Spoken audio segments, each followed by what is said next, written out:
బాణసంచ విక్రయాలు నిల్వలు తయారీకి సంబంధించి అనుమతులు తప్పనిసరిగా తీసుకోవాలని స్థానిక ఎస్ఐ కోటయ్య తెలిపారు.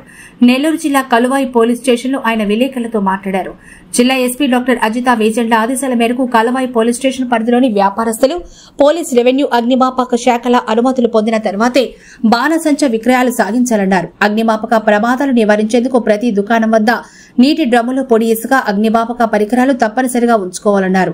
అనుమతులు లేకుండా బాణసంచ విక్రయించిన, నిల్వ చేసిన, తయారు చేసిన వారిపై చట్టపరమైన చర్యలు తీసుకుంటామన్నారు. కలువాయి పోలీస్ స్టేషన్ పరిధిలో ఎక్కడైనా బాణసంచ విక్రయాలు అక్రమంగా చేసినా, తయారు చేసినా, నిల్వలు చేసినా స్థానిక పోలీసులకు డయల్ 112కు సమాచారం అందించాలని ఆయన కోరారు.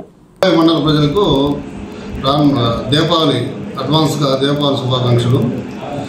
అయితే కలువాయిలో బాణసంచ షాపులు పెట్టే వాళ్ళకి తెలియజేయడం ఏమనగా, బాణసంచ షాపులు పెట్టే వాళ్ళు ఖచ్చితంగా లైసెన్స్లు అయితే తీసుకోవాలి సంబంధిత అధికారుల దగ్గర. అదేవిధంగా లైసెన్స్ తీసుకున్న వాళ్ళు అధికారులు ఎక్కడైతే కేటాయిస్తారో ఆ ప్రదేశంలోనే ఇవి షాప్స్ పెట్టుకోవాలా. షాప్కి షాప్ మధ్య కూడా కొంచెం గ్యాప్ పెట్టుకోవాలా. తర్వాత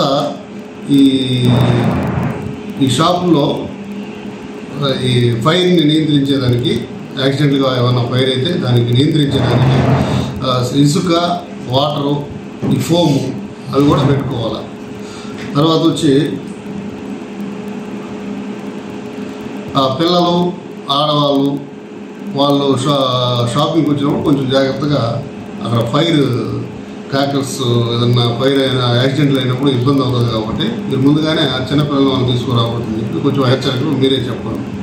అదేవిధంగా కలువాయి మండలంలో ప్రతి ఊర్లో జరుపుకుంటారు కాబట్టి చిన్నపిల్లలు టపాసులు కాల్చేటప్పుడు మీరు కొంచెం దగ్గరుండి వాళ్ళు జాగ్రత్తగా కాల్చేటట్లు మీరే చూసుకోవాలి పేరెంట్స్. ఇల్లీగల్గా కానీ ఎక్కడైనా షాపులు కానీ కనబడితే మాత్రం దాని మీద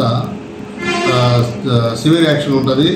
దానికి సంబంధించి చట్టపరమైన చర్యలు తీసుకోకూడదు.